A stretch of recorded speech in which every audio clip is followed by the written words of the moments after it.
Quando uma pessoa nasce, quando um bebê nasce, veja, ele não pediu para nascer, ele não decidiu nascer, ele não tomou nenhuma atitude, nada. Os pais dele tomaram uma decisão, a mãe sofreu um bocado no parto, houve muita dor, houve muito sofrimento, houve muita angústia até que ele nascesse, até que aquele bebê nascesse.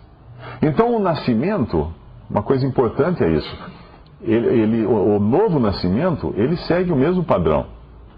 Primeiro, vem de Deus, e ele fala aqui, no versículo 5, Jesus respondeu, na verdade te digo que aquele que não nascer da água e do Espírito não pode entrar no reino de Deus. O que é nascido da carne é carne, o que é nascido do Espírito é Espírito.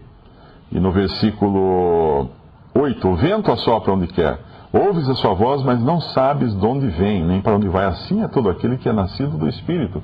Uma origem invisível, uma origem que não dá para você saber de onde é. E esse nascer de novo tem um outro significado também, que é nascer do alto, de cima para baixo. Agora Nicodemos realmente não sabe o que dizer, mas necessário era nascer de novo.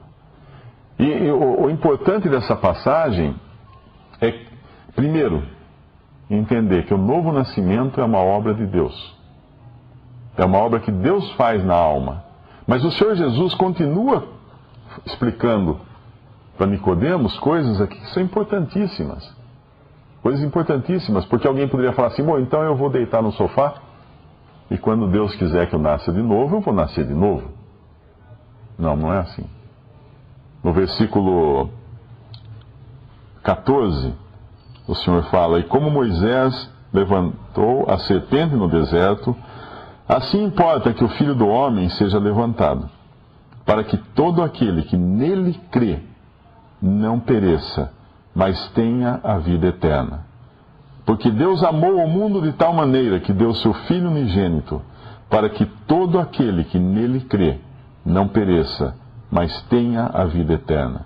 Porque Deus enviou o seu Filho ao mundo, não para que condenasse o mundo, mas para que o mundo fosse salvo por ele. Quem crê nele não é condenado, mas quem não crê já está condenado, porquanto não crê no nome do unigênito Filho de Deus. Os dois meios de se ir para a condenação, ser muito bom ou ser muito ruim. Porque efetivamente, todas as pessoas, classes boas, classes ruins, classe alta, classe baixa, rico, pobre, não importa, todas se encontram numa mesma condição aos olhos de Deus, não aos olhos dos homens. Aos nossos olhos, as pessoas variam de posição, de condição, mas aos olhos de Deus, todas estão na mesma situação. Todas estão debaixo de uma mesma condenação.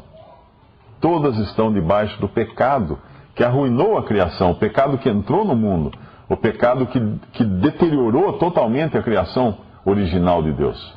E Deus precisou tomar alguma iniciativa, fazer alguma coisa a respeito disso, e como acontece no nascimento, que o parto exige que alguém sofra, e não é a criança, é a mãe, que dói, que tem sangue, que tem uma série de sofrimentos, Deus escolheu que o seu filho sofresse, que ele sofresse toda a dor, e não só dor, mas ele passasse pela morte.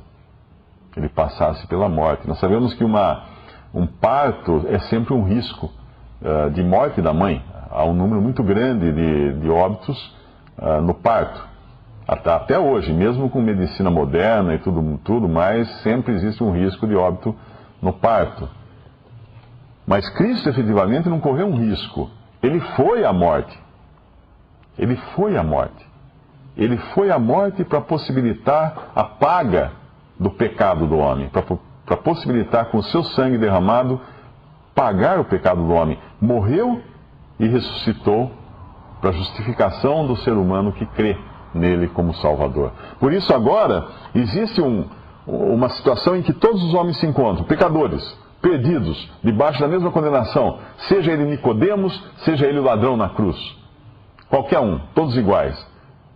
E existe um convite para que todo aquele que nele crê, que crê em Jesus, tenha a vida eterna. Não pereça, mas tenha a vida eterna. Essa vida que vem de Deus. Não é vida perene. Não é vida perpétua. O que é uma vida perpétua? Uma vida perpétua é que nem jazigo perpétuo, né? Você vai no cemitério, você compra lá, tem cemitérios que são mais populares, você é enterrado e daqui a 10 anos, sei lá, desenterram você, põe numa caixinha e guarda num outro lugar. E tem o perpétuo, que você compra o terreno no cemitério e ninguém pode mexer, quer dizer, dá só morte para sempre, né? Vão garantir que vai ficar ali, ninguém vai mexer na sua sepultura. Então, vida eterna não é vida perpétua, não é uma vida que você recebe na hora que crê em Jesus e dali para frente, então, você vai viver para sempre. Não. Vida eterna é a vida que não tem começo e não tem fim. É uma vida que Deus dá. É uma vida que vem do alto. Não é uma vida natural.